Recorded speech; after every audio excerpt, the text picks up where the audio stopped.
Olá, eu sou o pastor Adejarlan Ramos, dando continuidade ao nosso estudo sobre os princípios divinos em tempos de crise. Hoje estudaremos a lição de número 5. Zorobabel recomeça a construção do templo. Você que não se inscreveu, se inscreva, deixe o seu like, o seu comentário, e é importante para que nós possamos ter um retorno de como você está recebendo esses vídeos. Embora simples, nosso intento, nosso objetivo é oferecer subsídios para a sua aula. Na lição anterior, nós estudamos sobre a oposição que o povo de Deus enfrentou naquele momento de reconstrução do templo. E na lição de hoje nós vamos ver o recomeço da construção do templo. O texto bíblico é Esdras capítulo 5 e também o livro de Ageu e também Zacarias. Esdras, no capítulo de número 5, versículo 1 e 2, está escrito: E Ageu, profeta, e Zacarias, filho de Ido, profeta, profetizaram os judeus que estavam em Judá e Jerusalém. Em nome do Deus de Israel lhes profetizaram. Então se levantaram Zorobabel, filho de Sealtiel, e Jesua, filho de Jeozadaque, e começaram a edificar a casa de Deus que está em Jerusalém, e com eles os profetas de Deus que os ajudavam. Bem, o que nós podemos observar aqui nessa lição de hoje é que a reconstrução do templo ela esteve paralisada durante 16 anos. Depois de 16 anos de paralisação na obra de reconstrução, agora o povo vai reiniciar a construção, ou seja, retomar a reconstrução do templo. E nós observamos aqui algo importante, é que o início da reconstrução é dado pela palavra de Deus, ou seja, é a palavra de Deus que dá partida ao processo novamente. O ofício profético não morreu durante o período do exílio babilônico. Nós observamos que durante o período pré-exílico, o ministério profético ele esteve em evidência. Deus levantou os profetas para advertir a nação, tanto de Israel quanto de Judá, para que eles retornassem a Deus. Agora, depois do período exílico, ou do exílio, que é o chamado período pós-exílico, o profetismo ele não morreu, ele continua em evidência. Os profetas de Deus, eles não foram extintos. O profeta era, portanto, uma pessoa vocacionada por Deus, que era um intermediário, que comunicava a mensagem de Deus ao povo. E durante esse período, então, de crise e de reconstrução, o profeta Ageu e Zacarias foram chamados por Deus para revigorar o povo e também a nação. Bem, aqui no capítulo 5 do livro de Esdras é o que nós podemos observar. O comentarista, na parte 1 do comentário, na primeira parte, Deus suscita os profetas Ageu e Zacarias. Ele comenta que Deus, então, levantou dois profetas. Deus levantou o profeta Ageu e o profeta Zacarias. É interessante você, nesse momento, fazer um pequeno comentário sobre o papel, então, dos profetas. O profeta era uma pessoa vocacionada por Deus. O profeta, ele falava em nome de Deus. O profeta, e o termo profeta, Nabi, não significa apenas aquele que predizia o futuro, mas também aquele que falava em nome de Deus. É dentro dessa perspectiva que nós devemos ver, então, os profetas bíblicos. O profeta Ageu e Zacarias, eles concentram, então, na necessidade de reconstruir o templo, especialmente o profeta Ageu. O profeta Ageu, suas profecias giram em torno da necessidade de reconstruir o templo, enquanto o profeta Zacarias ele enfoca sobre a soberania de Deus e a responsabilidade humana. Tanto o profeta Ageu quanto o profeta Zacarias, eles falaram em nome do Deus de Israel que estava com eles. Deus estava com os profetas, usando-os para transmitir a mensagem para o povo, e Deus também estava com o povo, ou seja, Deus estava no controle, no domínio, dando líderes e ao mesmo tempo também incentivando esses líderes para a reconstrução. O Deus que deu líderes para o Israel no período pós-exílico era o Deus que os estava incentivando para a reconstrução.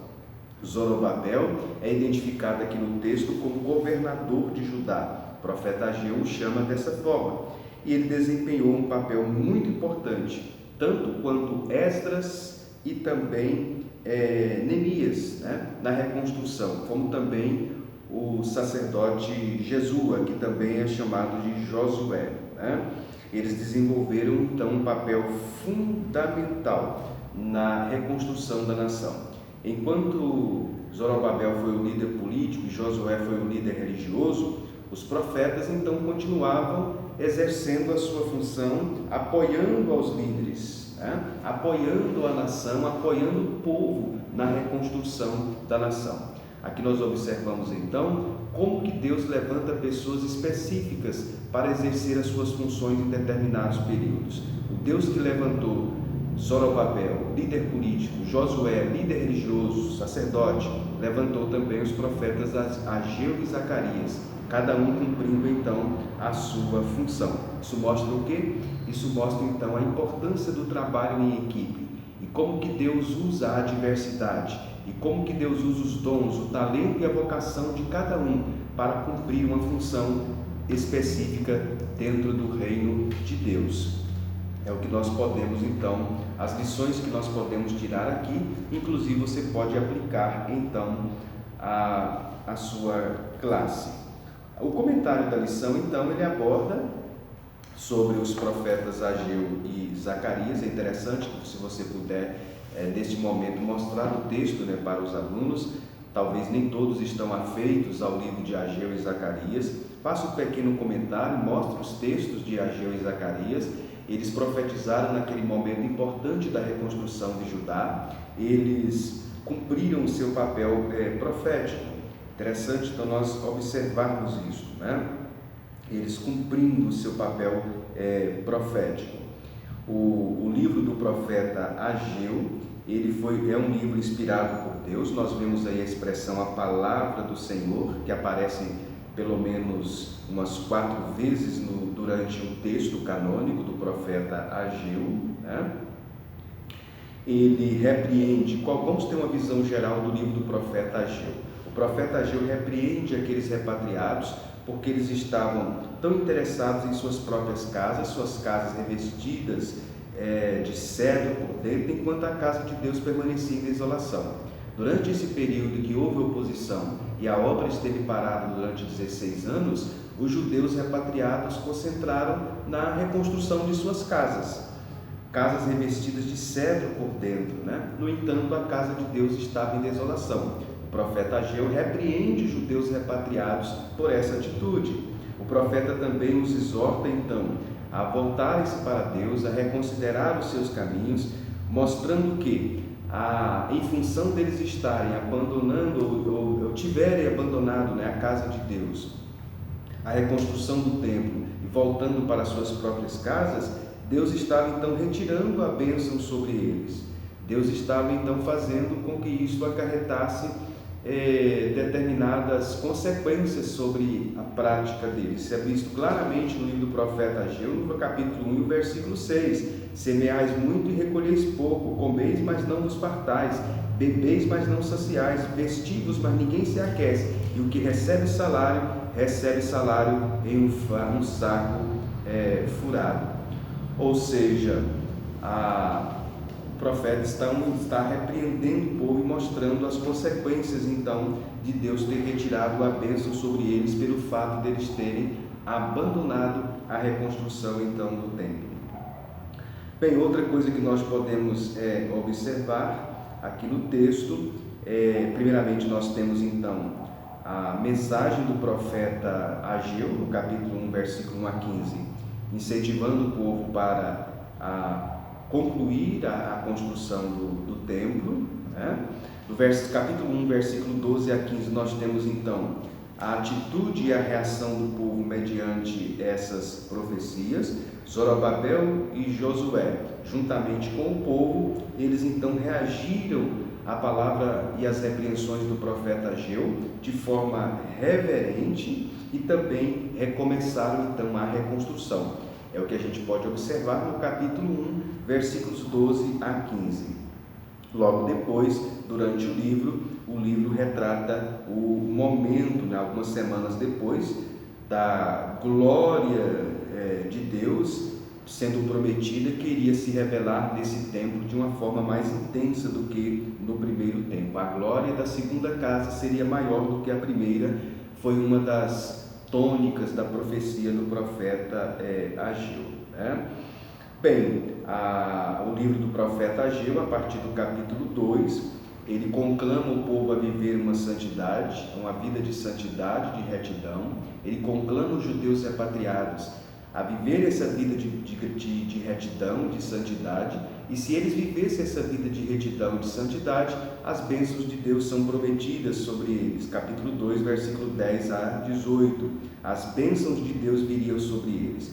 É quando então, nesse momento, o profeta ele lança um salto para o futuro e promete também a restauração da nação no futuro, através, inclusive, da vinda do Messias. Essa é a tônica, então, do livro do profeta Ageu, né? Bem, esse seria o anel de selar aí no texto, né? Que está relacionado, então, segundo alguns estudiosos, à vinda do Messias. O profeta Zacarias também é um profeta que conclama o povo para voltar-se para Deus, e ele recebeu várias visões. À medida que o profeta Zacarias conclama a nação para voltar-se para Deus, encorajando a nação para voltar-se para Deus e reconstruir o templo, que eles pudessem persistir na reconstrução do templo, Deus dá várias visões para o profeta Zacarias, e essas visões tinham como objetivo fortalecer os judeus, animá-los na reconstrução do templo, tendo em vista que eles tinham um futuro glorioso, que Deus tinha um futuro glorioso para a nação. Então, o objetivo das visões do profeta Zacarias, que ele insere no seu livro durante as suas mensagens proféticas, tinha como objetivo incentivar a nação e revelar, descortinar para eles o plano que Deus tinha para com a nação, inclusive com a vinda do Messias no futuro. Era como se o profeta Zacarias estivesse dizendo: Deus tem um futuro glorioso para vocês, então lancem mão à obra e reconstruam então o templo, porque brevemente o Messias virá. Essa era a tônica das mensagens do profeta Zacarias. O profeta Zacarias também disse que não era por força nem por violência, Deus usando o profeta Zacarias, e disse: mas pelo meu Espírito, né? Inclusive mostrando para eles, Zacarias 4:7, que os montes ou as dificuldades, elas seriam tiradas, né? E tudo estaria sendo aplanado, Deus agindo na reconstrução então da cidade. Então vemos aí o profeta Ageu e Zacarias. Pode-se destacar também o papel de Zorobabel e de Josué. Então, cada professor de escola dominical destaca aí o papel de Zorobabel, líder político. Ele desenvolveu uma função importante, recebeu uma mensagem pessoal, Deus o animou, Deus o fortaleceu, e ele foi um líder fundamental nesse momento da reconstrução. Não foi perfeito, mas foi um líder fundamental que Deus chamou e vocacionou para exercer a função da liderança civil do povo dos judeus repatriados. Josué foi um sumo sacerdote, foi um líder espiritual do povo, recebeu também uma mensagem pessoal, né? A mensagem de Deus para ele foi de perdão, foi de restauração, ou seja, toda a iniquidade teria sido passada, ele iria receber vestes novas. Com isso Deus estaria então trazendo uma restauração, né, para a nação, restaurando então a nação das suas iniquidades, dos seus pecados. Deus estaria trazendo um momento novo para a nação de Judá, para os judeus repatriados. E o povo também foi alvo da mensagem de Deus, né?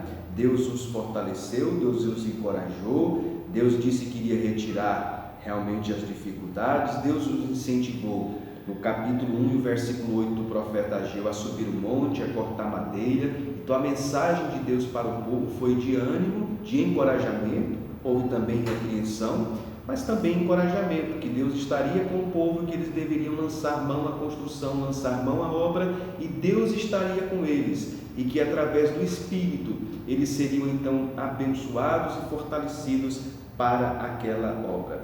O resultado da mensagem dos profetas, a lição comenta, foi que o povo então se animou, o povo se encorajaram, o povo retornaram então à reconstrução da cidade, eu digo do templo. Esdras 5, versículo 2, a Bíblia diz então que o povo, retornaram então à reconstrução então do templo. E logo em seguida, o comentarista, na segunda parte do ministério, ele faz um comentário sobre o ministério profético, uma prova das manifestações de Deus. Eu já comentei, você pode inserir esses comentários que estão aí na segunda parte. Ele destaca alguns profetas do Antigo Testamento, como Moisés, Elias também, e destaca também alguns aspectos. O missionário Rigo Bergster tem um enfoque bem pentecostal nesse comentário sobre as manifestações sobrenaturais do Novo Testamento. Então ele comenta as manifestações sobrenaturais no Antigo Testamento através dos profetas, ele destaca Moisés e Elias, e destaca as manifestações sobrenaturais do Novo Testamento através das manifestações pentecostais, especialmente as manifestações pentecostais no livro de Atos dos Apóstolos e também na carta aos Coríntios, onde ele destaca, por exemplo, os dons espirituais. Então, o enfoque dele é pentecostal, ou seja, ele quer dizer que da mesma forma em que houve manifestações sobrenaturais durante aquele período para incentivar o Israel pós-exílico a reconstruir o templo, também existem manifestações sobrenaturais nos dias de hoje.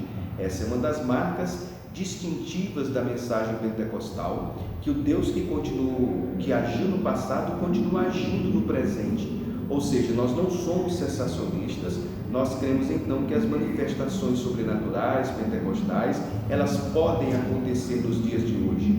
Deus ele continua agindo, realizando milagres, batizando com o Espírito Santo, com a evidência de línguas e fazendo com que as manifestações dos dons espirituais, como o dom de profecia, continue sendo exercido e em vigência nos dias atuais. Na terceira parte, ele fala sobre o ministério de profeta à luz da Bíblia. Ele destaca alguns momentos do Antigo Testamento, comenta sobre o papel do profeta na antiga dispensação e o papel do profeta na dispensação do Novo Testamento. Ele inclusive mostra a diferença entre a manifestação entre o profeta do Antigo Testamento e o profeta do Novo Testamento. O profeta do Novo Testamento ele estava ligado mais ao ministério da palavra, da pregação, e ele faz uma distinção entre o dom de profeta no Novo Testamento e o dom de profecia. O dom do profeta no Novo Testamento estava ligado à pregação, e o dom de profecia é Deus utilizando o aparelho fonador de uma pessoa em mensagem profética. Isso seria o dom de profecia, conforme Paulo ele fala na carta aos Coríntios, sem nenhuma evidência de que esse dom ele sim esteve restrito ao momento apostólico. Portanto, que Deus possa abençoá-lo, portanto que Deus possa continuar abençoando a sua vida, que você destaque esses aspectos principais da lição e que Deus, portanto, possa abençoar, que você possa regar tudo com oração, que você possa lembrar, destacar os elementos bíblicos de fato que estão aí no texto. Então, relembrando, a lição de número 5, ela trata sobre o recomeço da reconstrução do templo. Destaque os aspectos principais do texto, regue tudo com oração. É interessante que você mostre as referências bíblicas durante a exposição, durante o comentário, para que os seus alunos então possam de fato conhecer o texto e a lição. Talvez muitos são novatos, não têm muito conhecimento com o assunto, e que você possa então destacar esses elementos então principais e trazer a tônica durante a aula. Zorobabel recomeça a construção do templo. Que Deus, portanto, o abençoe e até a próxima lição.